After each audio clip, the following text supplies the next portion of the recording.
Oi, pessoal! Hoje o vídeo vai ser diferente e muito especial. Uma entrevista com uma pessoa que está fisicamente longe. Então, estamos aqui agora conectadas por videoconferência com a Ana Maria Meira. Ela é engenheira florestal, mestre em recursos florestais e educadora ambiental no campus de Piracicaba da USP. Com certeza é uma super bagagem para contribuir com todos nós de conhecimento. E Ana, seja muito bem-vinda, obrigada por atender nosso convite. Oi, Fernanda, olá a todos.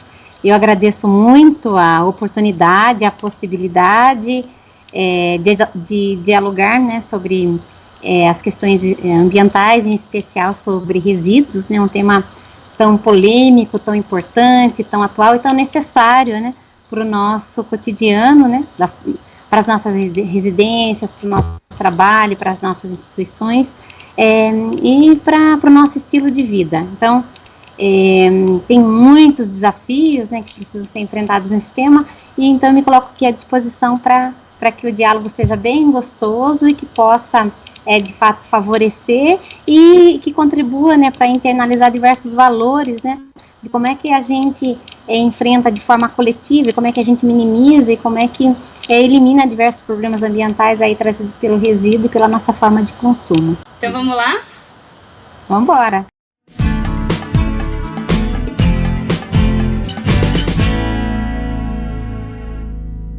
A gente convidou a Ana para conversar com relação ao tema de resíduos, especificamente até porque ela tem uma bagagem grande nesse assunto, né? E quem acompanha aqui o canal sabe que há pouco tempo atrás eu fiz uma viagem a passeio e eu fiquei impressionada com a quantidade de resíduos descartados na areia da praia. E eu até gravei um vídeo rápido falando sobre isso. E infelizmente essa ainda é uma realidade, né, Ana, vista em vários outros locais, não só na praia. E eu queria saber como você enxerga essa problemática da gestão de resíduos no nosso país como um todo, quais desafios a serem enfrentados, né? Eu acho que aí tem, né, diversas perspectivas. Eu acho que desde o nosso processo educativo, a questão do pertencimento, né, de por que as pessoas não cuidam de um espaço que é de todo mundo, das políticas públicas, né, para enfrentamento da questão de uma maneira mais estruturante. Então, mas eu acho que isso passa necessariamente, né, pela formação das pessoas, né. Por que eu entendo que um espaço público não deva ser cuidado? Por que as pessoas ainda jogam lixo no chão, né? A gente tem hoje a política nacional de resíduos sólidos, que é estruturante, que foi um ganho para o Brasil, né, após 21 anos de tramitação dessa política, mas no cotidiano das pessoas ainda falta um engajamento maior. Eu sinto isso, que há necessidade das pessoas perceberem. Eu acho que passa muito mesmo pela questão do pertencimento, delas sentirem que esse espaço é delas, de sentirem a necessidade de sentirem esse compromisso. Muitas vezes elas reclamam da falta de estrutura em espaços públicos para adequarem, para armazenarem seus resíduos. Mas eu acho que muito mais do que isso, se não tem uma lixeira em determinado lugar, as pessoas deveriam ter por obrigação guardar aquele resíduo por um momento, porque é compromisso delas, né? Então acho que falta de fato um compromisso com as questões, eu diria, planetárias, um compromisso humano, né, das pessoas com elas próprias e com as outras formas de vida. Eu acho que isso é um enfrentamento que a gente tem que ter na educação, na formação das pessoas. Claro, há uma carência de políticas públicas, né, há que ter estruturas, políticas públicas, mas tem que ter um compromisso do cidadão, e isso passa, particularmente, eu acredito, né, e tem muitas teorias sobre isso, mas que isso passaria por uma reflexão maior pelo sentir. As pessoas têm que perceber a necessidade do seu compromisso no cuidado com o ambiente, né? Não tem aquela frase que diz que quando a gente gosta, é claro que a gente cuida. Talvez as pessoas tenham perdido um pouco esse vínculo afetivo com os seus espaços. Isso tem que ser resgatado para elas perceberem de fato quão importante é o seu compromisso com os espaços, né? Sejam eles públicos ou privados.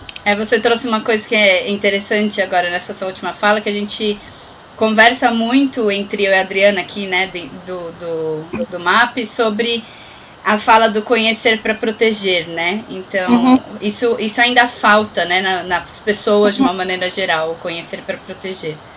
Mas muito bacana. E é uma coisa que você não tem como desvincular, né? Não tem como desvincular a educação ambiental com a política pública, com a parte do mercado mesmo como um todo, porque a economia como um todo, então as coisas estão vinculadas e a gente tem um desafio grande aí, né? Para superar, para enfrentar. Exatamente. O que a gente tem percebido que as pessoas, até mesmo nessa questão de consumo, né? Elas estão muito preocupadas em consumir, em comprar, e tem diversos vídeos até educativos que falam sobre isso, que a gente gosta muito de utilizá-los, né, nas nossas práticas educativas. Por exemplo, aquele História das Coisas, né? Que traz um pouco disso, que as pessoas estão muito preocupadas com o consumo, né? Mas pouco elas se preocupam com de onde veio, né, da história de fato das coisas, de onde vieram, quais foram os materiais utilizados, depois do uso, para onde aquilo vai. Então falta um pouco mais de preocupação de fato, né, e de engajamento com todas as questões. E tem um papel muito grande da mídia também nesse sentido, né, que mostra só a parte do consumo e não da responsabilidade do cidadão. Então tem que ter um engajamento maior também das instituições e mostrar todo o processo, para que as pessoas também tenham esse compromisso e para que isso possa ser um pouco mais discutido. E talvez a criação de alguns caminhos, porque a gente percebe que muitas vezes as ações educativas, elas só passam pela problematização e não pelos caminhos de enfrentamento desses problemas. Como é que as pessoas podem contribuir? Como é que elas podem fazer? Então a gente também tem que criar algumas soluções, né? Na universidade, por exemplo, a gente tem buscado algumas estratégias, né, que podem muitas vezes parecer pequenas, mas que trazem a diferença no processo educativo. Por exemplo, a substituição de materiais descartáveis por duráveis, né? Então, um processo muito interessante nos campi da USP e aqui no campus de Piracicaba, que vem sendo desenvolvido já há uns 15 anos, toda vez que tem um membro novo na universidade, seja um aluno, um servidor, é entregue uma caneca durável, de forma contextualizada, para que ele saiba por quê. Então, ao invés de usar o descartável, ele usa uma caneca durável. Isso é simbólico, a gente sabe que isso não resolve o problema do mundo, mas isso traz um compromisso da pessoa de lavar uma caneca, de reutilizá-la, de reduzir, sobretudo, né, o risco que ela geraria. São coisas pequenas que fazem parte de algo maior, né? Então, isso não nos inibe, sem dúvida, Fernanda, de lutarmos por políticas institucionais, que acho que tem um papel importantíssimo do Estado, do setor privado, da indústria, também de fazerem seu papel, de produzirem com tecnologias com menos lixo, com menos embalagens, da universidade também de buscar metodologias e desenvolver processos educativos, mas também de buscar tecnologias, né, que favoreçam a redução de resíduos. Mas eu acho que é muito importante o papel do cidadão e não terceirizar, né? Às vezes a gente terceiriza a responsabilidade sempre é do outro, né? Mas esse exercício tem que ser trazido para dentro das famílias também, né? Por exemplo, a gestão dos resíduos orgânicos, né? Se eu posso fazer, primeiro, minimizar desperdício, né? Desperdício de alimentos. E se eu posso ter uma composteira em casa, fazer a compostagem em casa, isso é uma ação didática, educativa, né, resgata, acho que esse vínculo com a terra, e ao mesmo tempo diminui a sobrecarga da municipalidade. E se não tem a gestão de resíduos orgânicos no município, isso viria para um aterro, né, na melhor das hipóteses, que boa parte dos municípios do Brasil ainda tem lixão aterro controlado. Então, há o que se fazer, mas uma preocupação, uma coletividade que se debruce sobre isso e que tenha um compromisso muito mais efetivo do que se tem hoje. Você falou várias coisas muito importantes aí, né? E aí me lembrei que eu trabalhei durante um tempo com resíduos, em um projeto, eu participei de um projeto de zero aterro, né?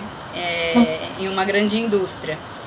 Só para quem nunca ouviu falar, né, nesse termo, zero aterro ou aterro zero, em linhas bem gerais, é a busca por acabar com essa prática da disposição de resíduos em aterros sanitários, que a Ana comentou que é algo comum hoje em dia, né? Essa prática ainda tá muito forte ainda no Brasil, principalmente no mundo inteiro, mas no Brasil isso ainda é muito forte.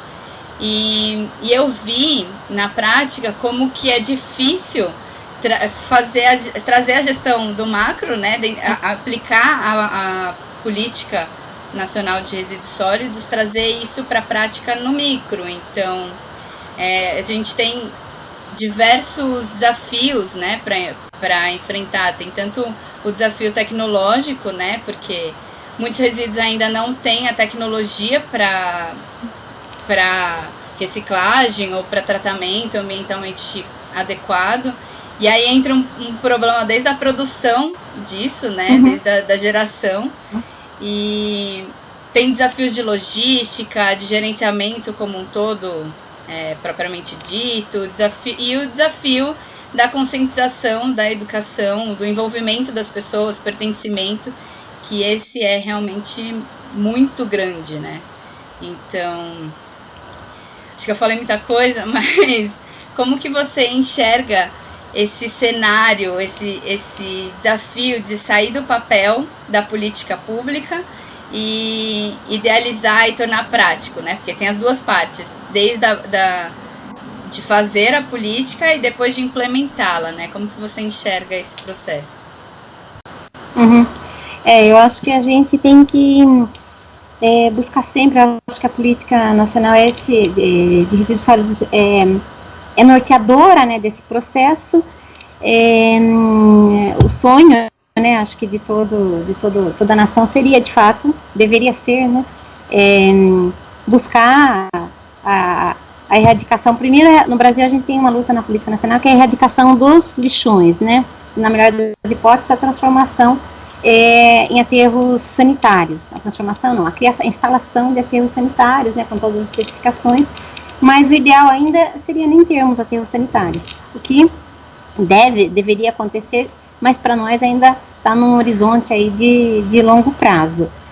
E acho que no Brasil a gente tem diversos enfrentamentos aí ainda com relação a, como você disse, né, ao próprio processo produtivo, os acordos setoriais, que muitos deles ainda estão tramitando, ou tem diversas dificuldades, porque tem que ter o compromisso de fato da cadeia toda, né, desde a matéria-prima que se usa, né, de onde ela vem, se ela tem mão de obra infantil que não deve ter, se ela tem um processo limpo, como é esse processo de extração da matéria-prima e tudo mais. A logística, né, envolvida nesse processo, o próprio processo de produção e depois do uso dos recursos, a forma com que esse material é comercializado e depois o resíduo que se gera e todo o processo a posteriori. Agora, toda essa cadeia ainda precisa ser organizada, né? As pessoas, como a gente falou, às vezes as pessoas mal sabem do produto, né, que elas estão adquirindo. A gente também tem entrada de muitos produtos feitos, né, por exemplo, na China, que entram com uma baixíssima, né, vida útil e que rapidamente se transformam em resíduo.